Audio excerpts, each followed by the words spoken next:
Ano ba? Bigyan mo naman ng second chance. Tigas-tigas mong putang ina ka, ano? Kain ka po, kailangan mo ka. Putang ina mo ka rin! Ano ba yung bibig mo? Kung makapagmura ka parang wala ng bukas, ah! Magtira ka naman para bukas! Ano mo, wala. Kasing natututun.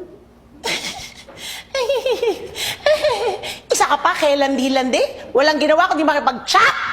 Alam mo ba kung gaano kadami ang na-rape sa pakikipag-chat na yan? Baka mamaya ikaw na ang damputin ng puting ban at itapon sa kanal. Grabe ka naman, ma. Ganyan talaga ang mangyayari sa'yo. Te, akin na lang to. Tsaka pengi 500. Ayokong bigyan ni mami, pang-date ko lang sana. Pang-date mo, lit-lit pa ng titi mo. Anong mapapala ng date mo sa'yo? Kakabagan lang yan. Titi agad, di ba pwedeng pinggirin ko muna? Bastos! Pinggirin. Teenager na yung mga anak mo, hayaan mo na sila. Kaya tubig. Teenager? Teenager, hayaan ko na. Ito isang magpifinger, yung isang nakikipag-chat at napakalanding pokpok. Hayaan ko na.